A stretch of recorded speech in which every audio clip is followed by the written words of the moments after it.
Hey folks, my name is Jürgen, aka NerdAndProudOfIt, and Destiny has brought you to my channel today. So we can talk about the fact that the price adjustment for these old reserved list cards is happening, that it was long overdue, and that the prices are going up like crazy. Yes, this is a controversial statement. Reserve list should be more expensive in a time where collector booster boxes can fetch for up to $1,000. A reserved list card like this easily can fetch $6,000-7,000. I think the price adjustment needed to happen. And of course, I say this a little bit in the beginning of the video to make a statement, to get the conversation going. But honestly, I kind of believe it was long overdue.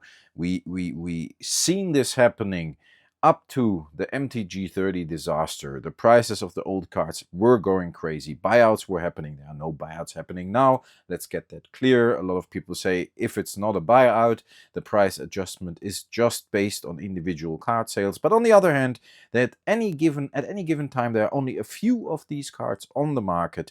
And that means once they are selling, it kind of reflects a price adjustment as well. Let me quickly say, folks, I'm very, very happy with how the channel is going. Everybody is commenting on the videos, sharing their opinion. That's what I love about this channel. That was actually something that the channel was based on from the beginning, that you just chipped in, told me, that's what I wanted to say, told me what you think about what I'm saying here, what I'm rambling on about, and that you're participating in the conversation. If you want to do that in even more detail, you can join the Discord. It's a very reasonably sized group that actually has nice and thoughtful conversations on the Discord about these kind of subjects, sharing old cards, talking about Magic, but other stuff as well. The link is in the description, and a lot of you actually decided to support the channel in a different way through the YouTube channel membership or through Patreon recently, and I'm very thankful about that too, because it really helps the channel along. It's actually what keeps the channel afloat.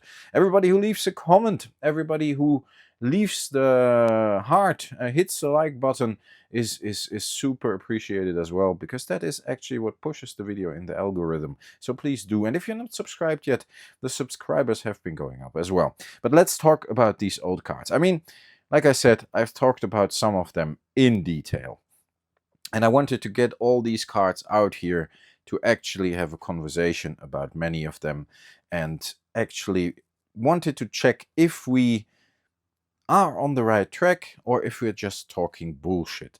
Let's get a nice thumbnail here with at least some of the Power 9, and then I tell you what I'm on about. Yeah, I don't want to drop these, so I'm gonna keep this thumbnail to these Power 9 cards with the Mox Sapphire on the left and the Mox Pearl on the right, Lotus and Ancestral Recall in the middle, and the Mox Ruby I leave on the binder or on the table. But look at these old cards, folks. Old cards, folks. These have been going up. We talked about the Sapphire in specific, going up from 3,000-4,000 to currently 6,000-7,000 for a nice mint copy like this. The Lotus, we haven't talked about that one in detail. Pretty okay Lotus. I would say light play to good. I'm very happy with it. Some grimy dirt here on the top from play or putting it in the sleeve over the years, but overall very, very good looking card. I think I got this. Yeah, I'm not sure. I don't want to throw numbers out there, but this card can easily go for 15k at the moment, which is crazy. One of you asked me in the comments, a whole unlimited set like this, we won't flip through the binder until I get my Winter Orb, which is still missing here. It's the last card I'm missing, counting the beta time twister, because I only got a beta one, not an unlimited one. And yeah, it fills the slot nicely. But an unlimited set like this, how much does it go for? And I calculated, I mean, even if it's only 4k for a Mox, right? Then it's 5 times 4k that's 20,000 bucks. If it's 15k for the Lotus, that's 35,000 bucks. If the 3 Power 9 are 15k as well, the blue Power 9, including the $8,000 Time Twister, $4,000 or $5,000 Ancestral, we haven't talked about that one yet, but that one has been growing crazy too, $4,000 Time Walk, then we're easily at 15k as well. Then we're already with just these cards, not including the Orb, not including the Time Vault, we're at 50k, folks, right? I mean, it's, to me, that's crazy. It's 20, 15, 15, 50k. Then you got cards like this. We haven't talked about these neither. This one has not been going up. So that is what I want to make part of this conversation as well. Why are some cards going up? Because of the playability, obviously, but not in Commander, for example. The Time Twister is even allowed in Commander, I understand that. The rest is not. Why are some cards going up immensely? And why are cards like the Time Vault, which is actually really, really good in some vintage decks, is not going up? It's still around $1,000. And if you want a really, really nice one, it's 1,200, 1,300. So it went up a bit, but nothing compared to the Power 9, for example. The Chaos Orb, interestingly enough, I bought this one, I think, a few years back. I had one back in the day. Then I sold some cards along the way. I told you that story 100 times already. But I needed a Chaos Orb back for the Unlimited set. This is a near mint one, I believe. I think I paid around $1,000. We need to check the video. Currently, I see a near mint one between $1,500 and $2,000. So the Chaos Orb has gotten a lot more expensive too. And then you got cards like Word of Command, which are selling. But back in the day, actually, this card was roughly the same worth as this card. Can you believe it? Because you could play it and then you were allowed to play something from your opponent's hands. So that was really, really nice. And how we played it back in the day, really in the beginning, is you played it on your battlefield. So for example, if I played a Word of Command and somebody had a really strong creature or several creatures, I played that on my battlefield and not, for example, a fireball, which I think it is intended for, or a lightning bolt, which you normally shoot anyway before you allow the Word of Command to resolve. But back then you could use that on their own creatures and that was okay. But yeah, even stuff that you could play normally put on the board, you put on the board on your side of the field, on the battlefield. A card like this still goes for 150 to 200 bucks in normal, reasonable condition, a little more in really near mint condition. Surprised me. This hasn't been going up as well at all. And then you are looking, or we are looking at cards like this, right? Very, very interesting. Going up, very playable. Also reserved list, also very iconic. Not going up, reasonably playable, but not reserved list. Going up like crazy for a near mint Birds of Paradise Unlimited. You pay about 200, 250 bucks because it's super cool to bling out your old school or your vintage deck or your Commander deck with cards like this, I guess. Yes, old cards can hold value. You see a Bird of Paradise can fetch a couple of $100. Yes, but that's why this is 8,000 bucks because of the reserve list, and this maybe 300.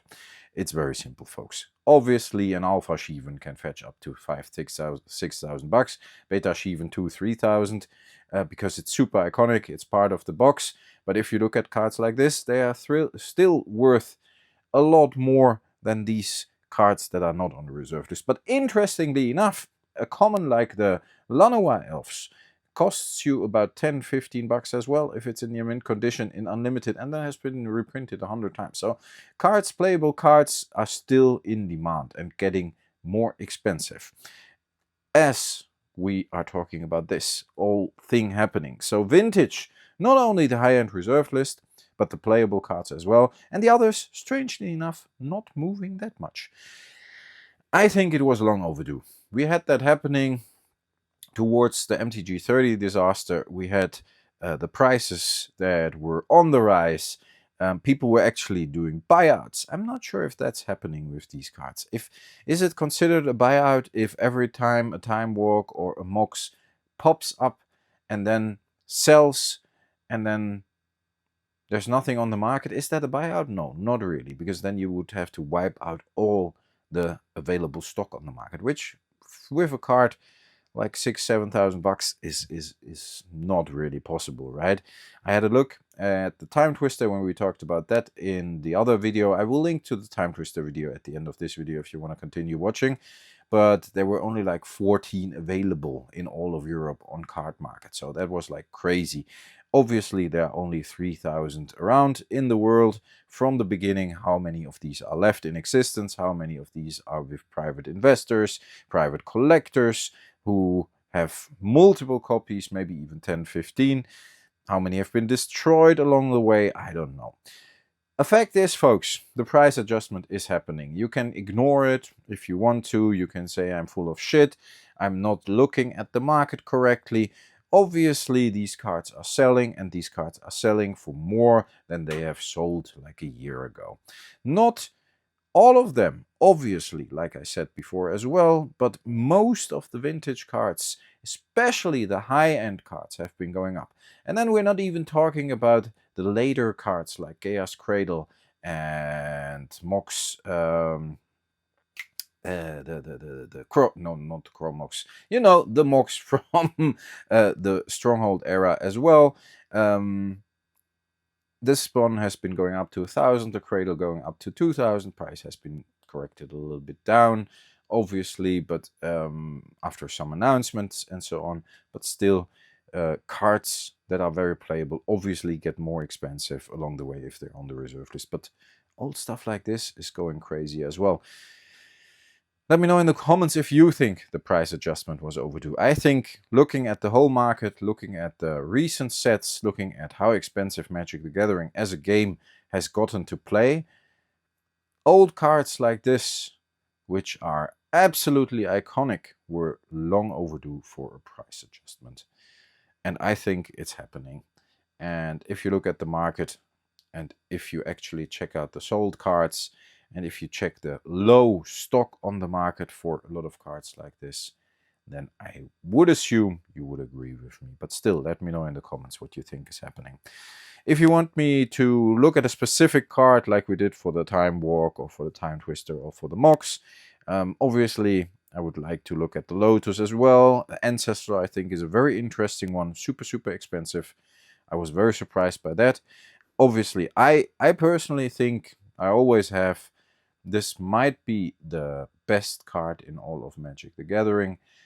Draw 3 cards, instant speed for 1 blue mana, I think is absolutely fantastic. And in the end, if that is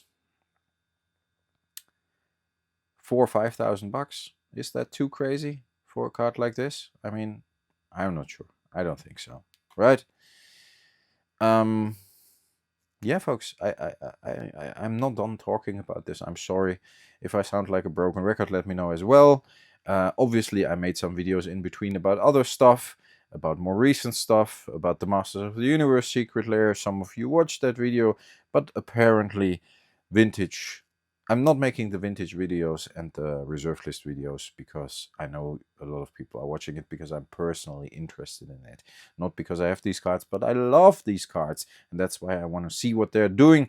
And I want to get them the recognition they deserve and the value they deserve. Not because I have them, because I have some of them for a very long time. They've gotten more expensive, they've gotten less expensive. I kept them throughout the years. Nobody cares. I do not. I appreciate if my collection appreciates in value. Obviously, I'm not an idiot. But in the end, that person that asked me what a whole set would go for with cards like this, if it's these Power 9 already for 50k, then we got the dual lands probably for 10k, then we got a Chaos Orb for 1500, a Time Vault for 2.5, then you're already at 62,000, right? Then you got cards like this, which are like the Copy Artifact, a couple of hundred, Birds of Paradise, a couple of hundred, Vesuvan Doppelganger, maybe 100, 150 cards, rare cards, other rare cards that are interesting. It's I think we calculated around 85-90,000 euros, if of course the condition is all right. And he asked me, Jürgen, if I would offer you 120k just cash or no tax involved or whatever, would you actually take it? Everything is subjective. So yeah, 120k is a lot of money. And I said, I'm not even sure, because I love these cards. I mean, everything has a price, obviously, but I don't want to get rid of these cards, even if they go up in value even more. Yeah, folks, again, rambling on today, but this is a conversation that is very interesting to me, and I hope you take part in it. So let me know in the comments what you think about all of this. Let me know if you love these cards, if you still want to get some, despite not having them in your collection, and they actually have gone up in price. Would you get a Mox for 5,000-6,000 bucks, right? If you do not have it, a Mox Sapphire, but you still wanted one in your collection for eternity. I don't know. I probably would, because I think it's worth it. I'm lucky I don't have to anymore, but still, I got some of the cards that I was missing for a few $100. Dual land, the volcanic island had been going up to 1,500, right? I was lucky to trade for it, but still, I traded away cards worth 1,500 bucks for it. So yeah, in the end, I'm happy to get these cards if I can, even though they got more expensive. And of course they can go down, but I don't worry about that very much. That's all I wanted to say today. Stay healthy, folks. Stay frosty. Please share your thoughts in the comments. I would love to hear what you have to say. Thanks a lot for listening. I'll talk to you next time. Bye-bye.